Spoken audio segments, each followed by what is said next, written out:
जय हिंद। बहुत बहुत स्वागत है एक बार फिर से भारद्वाज ओटी नॉलेज में। आज हम बात करते हैं 12th के बायोलॉजी का सेकेंड चैप्टर जो है पुष्पी पौधों में लैंगिक जनन। इसको हम शुरू करते हैं और इस चैनल के प्लेलिस्ट में आप जाएंगे तो 12th बायोलॉजी के नाम से आपको प्लेलिस्ट मिलेगा। उसमें जो है फर्स्ट चैप्टर को पूरा पढ़ाया गया है और उसके बाद उसका वन शॉट भी है, तो आप देख सकते हैं जीवों में जनन। अभी हम बात करते हैं पुष्पी पौधों में लैंगिक जनन के बारे में। तो इसमें सबसे पहले पुष्पी पौधों में लैंगिक जनन पढ़ने के लिए आपको पुष्प की संरचना पता होना चाहिए, उसके कितने भाग हैं, कितने चक्र होते हैं, इन सभी का नॉलेज रहेगा तभी आप जो है अच्छे से पुष्प के बारे में समझ पाएंगे और पुष्पी पौधों में कैसे लैंगिक जनन होता है ये आप समझ पाएंगे।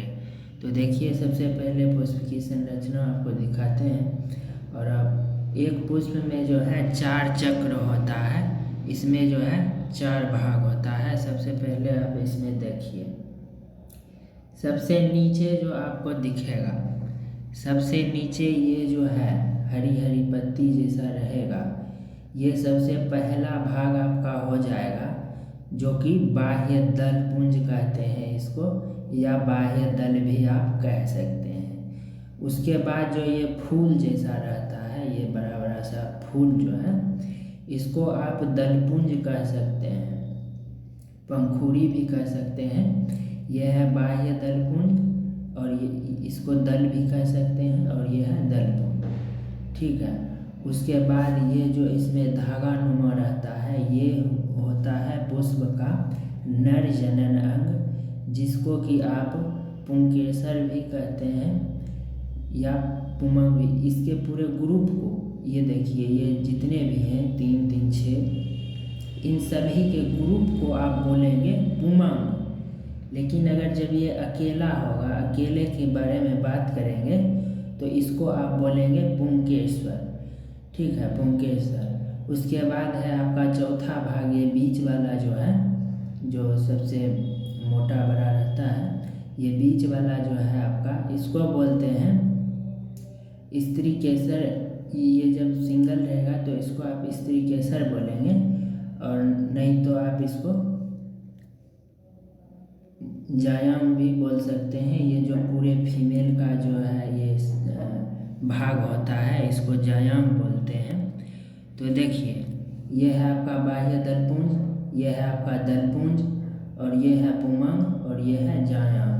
तो इतना आप समझ गए होंगे कि पुष्प में जो 4 भाग है वो कौन कौन सा है और किसका क्या नाम है। तो सीधा आप याद रखेंगे, बाह्य दलपुंज, दलपुंज, पुमंग और जायाम। बाह्य दलपुंज, दलपुंज, पुमंग और जायाम, इतना याद रहेगा। चलिए अभी सिर्फ आपको फूल का स्ट्रक्चर दिखाए हैं, सिर्फ इतना आप स्ट्रक्चर को समझिए। अब देखिए, पुष्प के बारे में पढ़ रहे हैं तो सबसे पहले आपको पता होना चाहिए कि पुष्प क्या है, फूल क्या है, फूल कैसे होता है। तो पुष्प जो है यह आवृत बीजी पौधे का विशिष्ट लक्षण है पुष्पों का उत्पन्न करना। आवृत बीजी पौधे जो होते हैं उसका यह एक विशेष लक्षण है, विशिष्ट लक्षण है पुष्प का उत्पन्न होना, ठीक है। देखिए, अब आप सोचते होंगे आवृत बीजी पौधे क्या होता है। तो आवृत बीजी पौधे जो है, आवृत बीजी पौधे को पुष्पी पौधे भी कहा जाता है। आवृत बीजी पौधे का मतलब हुआ आवरण से ढका हुआ बीज वाला पौधा, मतलब जैसे बीज रहता है उसके ऊपर आवरण रहेगा जिसमें, वो हो गया आपका आवृत बीजी पौधे। और एक होता है अनावृत बीजी पौधे, जिसके बीज के ऊपर परत नहीं रहेगा, ऐसे ही शंकुनुमा किसी टहनी में लगा रहेगा बीज, उसको बोलेंगे अनावृत बीजी पौधे। लेकिन आवृत बीजी पौधे जैसे आप देखे होंगे, बैगन, टमाटर, मिर्च जो होता है, फल के अंदर में बीज रहता है, तो ये हो गया आवृत बीजी पौधे, क्योंकि इसके फल के अंदर रहेगा, आवृत के आवरण के अंदर रहेगा बीज, तो ये हो गया आवृत बीजी पौधे, और इसका जो पुष्प होगा उसी पुष्प में ये 4 भाग होंगे। ठीक, तो देखिए यह पादप जगत का विशाल समूह है। ये आवृत बीजी पौधे जो है, आवृत बीजी पौधे पादप जगत का सबसे विशाल सबसे बड़ा जाति है। इसमें लगभग 2.5 लाख जातियाँ इस धरती पर पाई जाती हैं। देखिए इसमें सबसे पहले बाह्य दलपुंज, आप जानते हैं सबसे बाहर वाला भाग बाह्य दलपुंज। बाह्य दलपुंज के बारे में सबसे पहले बात करते हैं। बाह्य दलपुंज तथा दलपुंज जो है सहायक नली है, सहायक चक्र है। बाह्य दलपुंज और दलपुंज ये पुष्प में सिर्फ सहायक चक्र है, ये सिर्फ सहायक के रूप में काम करता है। इसका जो मेन भाग है वो है पुमंग और जायांग, जो कि पुमंग है नर जननक और जायांग है मादा जननक, और इसी दोनों के बीच जो है निषेचन होता है और बीज बनता है, जिससे कि नया पौधा उत्पन्न होगा। तो देखिए ये जो है दलपुंज और दलपुंज बाह्य दलपुंज और दलपुंज जो है ये दोनों जो है आपका सहायक चक्र है। देखिए लैंगिक जनन में सहायक होने के लिए आवश्यक चक्र कहा जाता है। बाह्य दलपुंज जो है यह पुष्प का प्रथम चक्र होता है। बाह्य दलपुंज उनके बाह्य दलों से मिलकर बना होता है। आपको ऊपर ही फोटो में दिखाए तो समझ आ गया होगा। बाह्य दलपुंज जो है प्रथम चक्र होता है और दलपुंज के दलों से मिलकर बना होता है। उसके बाद देखिए दलपुंज जो है ये पुष्प का दूसरा चक्र होता है जो दलों से मिलकर बना होता है। इसका कार्य परागकण में कीटों को अपनी ओर आकर्षित करना होता है। दलपुंज जो होता है फूल का सबसे आकर्षित भाग होता है। आप लोग भी फूल देखते होंगे तो सबसे पहले आप दलपुंज को ही देखते हैं और उसी को देख के लोग आकर्षित होता है कि कितना अच्छा फूल है। फूल में सबसे आकर्षित भाग हो गया आपका दलपुंज। तो देखिए अब हम बात करते हैं पुमंग के बारे में, जो कि नर जनन अंग है। ठीक, देखिए यह पुष्प का तीसरा चक्र है जो पुंकेसरों से मिलकर बना होता है, और यह एक पुंकेसर 2 भागों में बटा। देखिए इसमें जो 3-3-6 जो है पुंकेसर, इस सभी पुंकेसर के ग्रुप को आप पुमंग बोलेंगे, लेकिन जब ये अकेला रहेगा तो इसको आप पुंकेसर बोलेंगे। और पुंकेसर के बारे में ही पढ़ेंगे जो कि नर जनन भाग है पुष्प का। और पुंकेसर में भी मुख्यतः 2 भाग होते हैं, परागकोश और तंतु। ऊपर में जो है ये मोटा सा ये आपका परागकोश है, और ये जो तंतुनुमा है ये धागानुमा जो है इसको आप परागकोश बोलेंगे। तो देखिए पुमंग पुष्प का नर भाग होता है, ये तो आपको पता ही है, बता ही दिए हैं। और जायांग जो है पुष्प का मादा जनन भाग होता है। देखिए यह पुष्प का चौथा तथा अंतिम चक्र है। यह पुष्प का मादा भाग होता है जो स्त्री केसर से मिलकर बना होता है, और स्त्री केसर में 3 भाग होते हैं। देखिए जैसे पुंकेसर से मिलकर पुमंग बना होता है, जैसे बहुत सारे पुंकेसर से मिलकर पुमंग बना होता है, बहुत सारे पुंकेसर के ग्रुप को पुमंग बोलते हैं, उसी तरह से बहुत सारे स्त्री केसर के ग्रुप को, बहुत सारे स्त्री केसर के मिलने से जो ग्रुप बनता है उसको जायांग बोलते हैं। और स्त्री केसर के भी 3 भाग होते हैं। 3 भाग कौन कौन सा है देखिए, इसमें सबसे ऊपर वाला भाग जो है वर्तिकाग्र कहलाता है। ये सबसे ऊपर वाला जो भाग है वर्तिकाग्र, इसी पर इस पुमंग का, इस पुंकेसर का जो परागकण होता है इससे निकल के इस पर पड़ता है और उससे निषेचन होता है। उसके बाद जो है वर्तिकाग्र जो है वर्तिका जो है वर्तिकाग्र और अंडाशय को जोड़ने का काम करता है, जो धागानुमा रहता है। यहाँ पर आप बीच में देख रहे होंगे ये धागा, और नीचे में जो है ये है आपका अंडाशय, ऊपर वाला भाग जो है वर्तिकाग्र कहलाता है। तो वर्तिकाग्र और अंडाशय को जोड़ने वाला हो गया आपका वर्तिका, और स्त्री केसर का सबसे नीचे वाला हिस्सा, आधार वाला हिस्सा जो है अंडाशय कहलाता है, और अंडाशय में ही निषेचन होता है। उसके बाद देखिए आप जायांग का भी स्ट्रक्चर समझ गए होंगे। अब इसके बाद हम देखते हैं पुष्पी पौधों में लैंगिक जनन कैसे होता है। लैंगिक जनन कैसे होता है, क्या प्रक्रिया है। तो आवृतबीजी पौधे में पुष्प उसका लैंगिक अंग होता है। जितने भी आवृतबीजी पौधे होंगे उसका लैंगिक अंग जो होगा वो पुष्प होगा, और पुष्प में ही लैंगिक जनन होने के बाद नया बीज बनेगा। देखिए पुमंग में नहीं, देखिए पुष्प में नर जनन अंग के रूप में पुंकेसर और मादा जनन अंग के रूप में स्त्रीकेसर स्थित होता है। ये तो आपको पता ही है।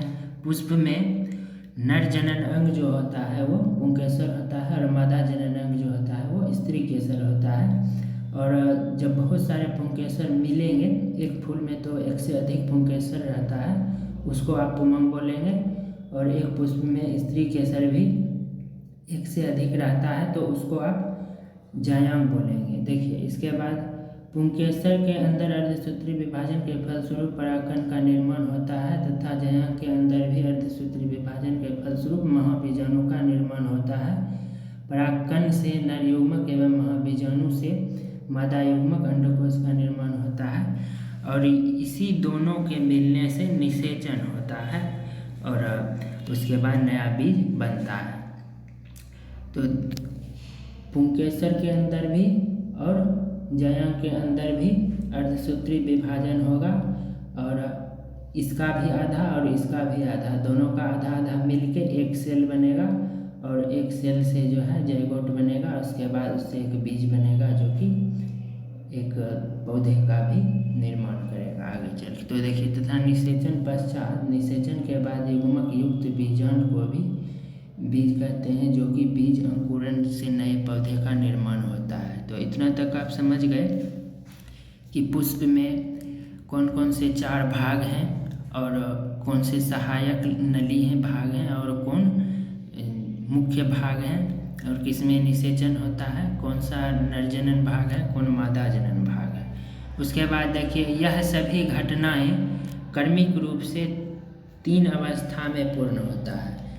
आप अगर फर्स्ट चैप्टर भी पढ़ेंगे जीवों में जनन, तो उसमें भी आप देखेंगे कि 3 कर्मिक पार्ट में ही, 3 अवस्था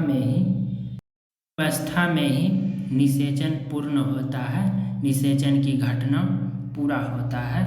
तो सबसे पहले आप जीवों में जनन में भी देखे होंगे निषेचन पूर्व घटना, निषेचन से पहले की घटना को निषेचन पूर्व घटना कहते हैं, जिसमें कि नर युग्मक मादा युग्मक बनते हैं। ये तो आपको पहले से पता होना चाहिए।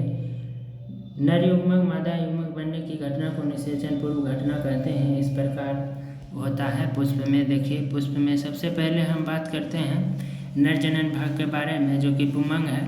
यहाँ तक आप समझ गए होंगे। तो पुमंग में जो है कैसे होता है, कैसे इसमें बनता है युग्मक, इस सब के बारे में देखते हैं। पुमंग पुष्प का नरजनन अंग है। पुमंग एक से अधिक पुंकेसर से मिलकर बना होता है, इतना तो क्लियर है। उसके बाद देखिए आवृतबीजी पौधे पुष्पों का जो है परागकणों से पालियों वाला होता है, मतलब जितने भी आवृतबीजी पुष्प होंगे उसका जो पुंकेसर होगा, ये जो पुंकेसर है ये पुंकेसर है, ठीक है। देखिए पुष्प में जो है सबसे नीचे वाला भाग आप पहले से जान रहे हैं, ये बाह्य दलपुंज है। उसके बाद ये फूल जो दिख रहा है पीला पीला, ये है आपका दलपुंज। और उसके बाद ये जो बीच में है धागा जैसा, ये आपका पुमंग है। और पुमंग के मतलब इस पूरे ग्रुप को पुमंग बोलेंगे, लेकिन जब ये अकेला रहेगा तो इसको पुंकेसर बोलेंगे। तो देखिए इसको तोड़ के यहाँ ले आए हैं। देखिए ये जो है पुंकेसर है। अब इस पुंकेसर का भी दो भाग है, आप जानते हैं, तंतु और परागकोश। ये ऊपर वाला परागकोश और नीचे वाला तंतु है। अब देखिए, तंतु का तो काम सिर्फ फूल से जोड़ के रखने का होता है, लेकिन मेन जो है इसमें वह है परागकोश। तो परागकोश के बारे में पढ़ेंगे। देखिए, परागकोश है, इसको बीज से काटा गया है, और जितने भी आवृतबीजी पुष्प हैं उन सभी पुष्प में दो पाली होता है। आप यहाँ से देख रहे होंगे, ये बीज से एक पाली इधर है, एक पाली इधर है। जितने भी आवृतबीजी पुष्प का पुंकेसर होगा वो जो है दो पालियों वाला होगा। तो दो पाली में है, और हर एक पाली में दो कोष्ठ होता है। जैसे यहाँ पर आप देखिए नीचे में, ये पहले आपका ये दो पाली हो गया, और एक पाली में आप देखिए दो ठो इसमें कोष्ठ है, और इधर भी दो कोष्ठ है। तो प्रत्येक में दो कोष्ठ हैं, तो चार कोष्ठ हो गया। देखिए, प्रत्येक परागकोश पाली में दो प्रकोष्ठ होता है, इन्हें लघु बीजाणुधानी कहते हैं। ये जो चार कोष्ठ आपको दिख रहा है, ये चारों कोष्ठ लघु बीजाणुधानी कहलाता है, और लघु बीजाणुधानियों के अंदर ही परागकणों का निर्माण होता है। इसी के अंदर परागकण का निर्माण होगा। देखिए कैसे होता है। इसमें पुंकेसर के ग्रुप को, ये तो आपको पता है, पुंकेसर के ग्रुप को पुमंग कहते हैं, जो कि पुष्प का नरजनन भाग है। पुंकेसर के मुख्य दो भाग होते हैं, तंतु और परागकोश। ये भी आप देख लिए, तंतु जो पुष्प से जोड़ कर रखता है, और परागकोश में परागकण बनता है। देखिए, परागन जो है, परागकोश द्विपाली संरचना होती है, इसमें दो पाली होता है। ये तो मैंने आपको दिखा दिया, और प्रत्येक पाली में दो कोष्ठ होता है, और इसी कोष्ठ को जो है लघु बीजाणुधानी कहते हैं। तो देखिए, प्रकोष्ठ, कोष्ठ, लघु बीजाणुधानी, ये सभी जो शब्द है ये सभी एक ही है। लघु बीजाणुधानी को ही कोष्ठ कहते हैं, प्रकोष्ठ कहते हैं। और इसी लघु बीजाणुधानी के अंदर जो है लघु बीजाणु बनता है, और उसी से परागकण बनता है। देखिए, लघु बीजाणुधानी जो है चार परत से मिलकर बना होता है। अब देखिए, यहाँ पर जो आपको हम दिखाएं, सबसे पहले इसमें आप क्लियर हो जाइए कि ये जो पुष्प है इसका चार भाग है, ठीक। और इस चार भाग में से एक भाग है आपका पुंकेसर, जो कि पुंकेसर के ग्रुप को पुमंग कहते हैं, ठीक है। और इस पुंकेसर के बारे में अभी हम पढ़ रहे हैं, जो कि पुष्प का नरजनन भाग है। और इसका भी जो है दो भाग है, आपका परागकोश और तंतु। और परागकोश में जो है परागकण बनता है। तो अभी इसको हम ऐसे काटे हैं, तो इसके अंदर जो है आपको चार कोष्ठ मिलेगा, जिसको लघु बीजाणुधानी कहते हैं। तो अभी हम जो है अब इसके अंदर आ गए हैं, और इसके अंदर अब हम लघु बीजाणुधानी के बारे में पढ़ेंगे। तो लघु बीजाणुधानी जो है वो चार परत से मिलकर बना होता है। यहाँ पर जो आपको दिख रहा है ये वाला, ये है आपका लघु बीजाणुधानी, और ये बीच में जो है यही आपका लघु बीजाणुधानी है। और इसके ऊपर जो है ये चार लेयर है, और इसी चार लेयर से ढका हुआ रहता है लघु बीजाणुधानी। और ये अंदर में जो ये छोटा छोटा दिख रहा है, ये है लघु बीजाणु। लघु बीजाणुधानी के अंदर रहता है लघु बीजाणु।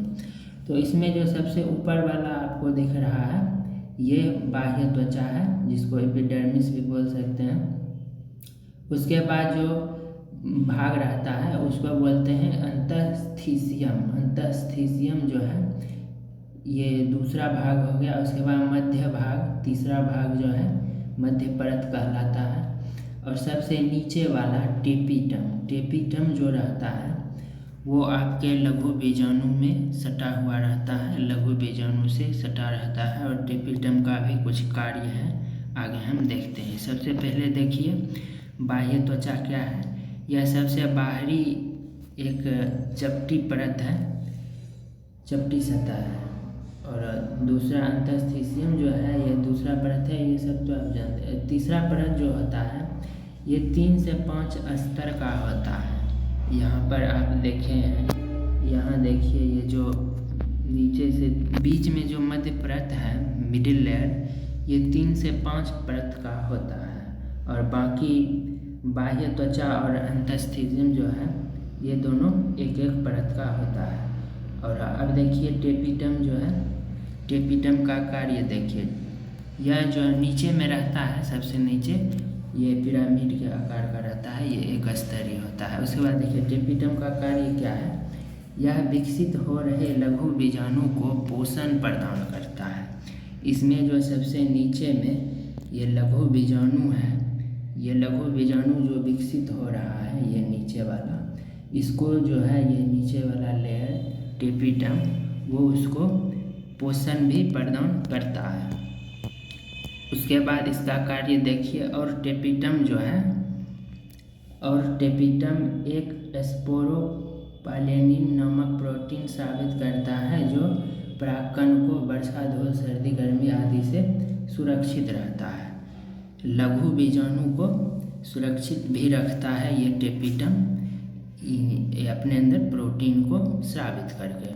लघु बीजाणु में देखिए, लघु बीजाणु ध्वनि को परिपक्व होने पर बीजाणु जनन में समसूत्री विभाजन होता है, जिससे प्राप्त प्रत्येक द्विगुणित लघु बीजाणु मातृ कोशिका कहलाता है। देखिए यहाँ पर ध्यान से समझना होगा, यहाँ जो है आपका लघु बीजाणु ध्वनि के अंदर जो लघु बीजाणु बन रहा है, लघु बीजाणु जो है समसूत्री विभाजन होता है इसमें, और जिसके प्रत्येक द्विगुणित लघु बीजाणु जो है मातृ कोशिका कहलाता है। यहाँ पर देखिए ये जो लघु बीजाणु है सबसे फर्स्ट में जी में देख रहे होंगे, और ये एच में जाके जो 2 बन रहा है, इसको आप बोलेंगे मातृ कोशिका, ठीक है। एच में जो है इसको मातृ कोशिका बोलेंगे।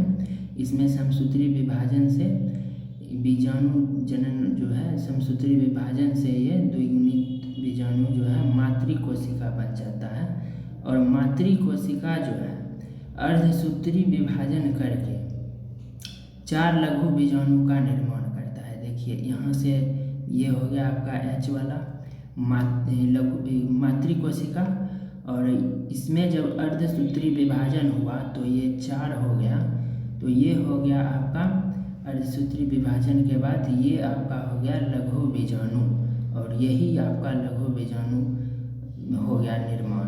और चारों लघु बीजाणु जो है आपस में जुड़ा रहेगा, यहाँ पर जुड़ा है, और जब ये परिपक्व होकर चारों अलग अलग हो जाएंगे, उसके बाद यही आपका परागकण का निर्माण करेगा, और हर एक जो है लघु बीजाणु परागकण कहलाएगा, परागकण को निर्माण करेगा।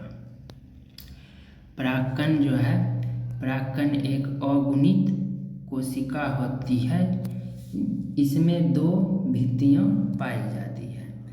इसमें भी 2 भित्तियाँ होता है, बाहरी भित्ति और आंतरिक भित्ति, बाह्य चोल, अंतःचोल बोलते हैं। अब देखिए, अब आप पुष्प को देख लिए, उसके स्ट्रक्चर को देख लिए, उसके बाद नर जनन भाग को देख लिए, पुंकेसर के अंदर, पुमंग के अंदर जो बीजाणु था, लघु बीजाणु ध्वनि, लघु बीजाणु, ये सभी देख लिए। तो अब आपको देखना है परागकण। अब लघु बीजाणु से ही परागकण बनेगा, और परागकण का स्ट्रक्चर आप देखिए, यह एक परागकण है, और अब आपका परागकण हो गया तैयार। देखिए परागकण में क्या क्या रहता है। सबसे पहले बाहरी भित्ति जो आप देख रहे हैं, एक्सेंज जो है, इस बाहरी भित्ति बाह्य चोल के बारे में आप देखिए। बाह्य चोल जो है, बाह्य चोल एक अत्यधिक प्रतिरोधी बसा का होता है, बसायुक्त स्पोरोपेलेनिन से मिलकर बना होता है। स्पोरोपेलेनिन पर किसी भी ताप, अम्ल, क्षार आदि का प्रभाव नहीं पड़ता है। यही कारण है कि परागकण जो है जैविक अपघटन नहीं होता है, परागकण का जैविक अपघटन नहीं होता है।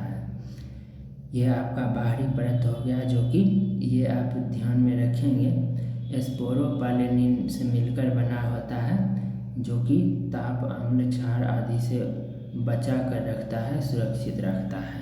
उसके बाद आप देखिए आंतरिक भित्ति अंतःचोल। अंतःचोल जो है, अंतःचोल के बारे में देखिए। अंतःचोल ये